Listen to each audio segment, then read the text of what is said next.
Bonsoir, bienvenue dans le 20h BFM. Je suis très heureuse d'être avec vous. On est ensemble évidemment jusqu'à 22h. Pendant 2 heures en direct. Les événements se sont bousculés aujourd'hui en marge des funérailles du pape François avec cette image. Évidemment, c'est l'image du jour. Cette rencontre inattendue entre le président Trump et Zelensky.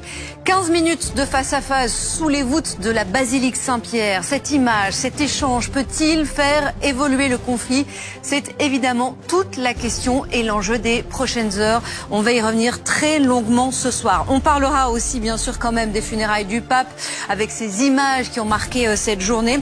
Le pape qui a été salué par plus de 400 000 fidèles et notre soirée Ligne Rouge, notre long format, sera consacré au conclave d'ici une quinzaine de jours qui doit désigner le successeur du pape. Une chasse à l'homme est en cours dans le Gard, c'est l'un des autres titres de cette soirée pour retrouver l'auteur de l'attaque au couteau qui a eu lieu hier dans la mosquée de la Grande Combe. Un fidèle a été tué de plusieurs coups de couteau. L'auteur des faits s'est filmé, il est donc dans la nature ce soir. Aucune piste n'est écartée. À ce stade, on fera le point sur les derniers éléments. Je serai son candidat si jamais Marine Le Pen est empêchée. Ce sont les mots de Jordan Bardella. C'est la première fois qu'il le dit aussi clairement et on va aussi revenir évidemment sur ces propos qui marquent l'actualité politique. Le 20h BFM, c'est parti, soyez les bienvenus. Ont eu lieu quand même en marge des funérailles du pape François. Ce soir, sa dépouille repose dans la basilique Sainte-Marie-Majeure, sa basilique de cœur à Rome. Il a été quand même salué par plus de 400 000 fidèles le long donc de son cortège funèbre et la journée a été marquée par plusieurs temps forts. Regardez simplement ces images et écoutez bien, pas de commentaires, ce sont les temps forts de cette journée.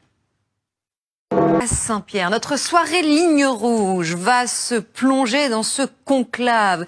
Cette réunion, ce scrutin qui va réunir 135 cardinaux du monde entier pour procéder à l'élection du prochain pape. Le conclave, c'est un événement réglé selon une organisation millimétrée et qui n'a presque pas changé depuis près de 8 siècles. Enquête signée Régis Descourclois, Simon Terrassier, Jérémy Père et Nicolas Badjoni. Et on se retrouve juste après pour revenir bien sûr sur ce qui s'est passé au Vatican aujourd'hui en lien avec le conflit ukrainien. À tout de suite. Merci beaucoup, merci à tous les 6 d'avoir été avec nous. Merci d'être venus dans le 20h BFM et dans un instant évidemment vous retrouvez Karine de Ménonville pour Week-end Soir. À demain soir.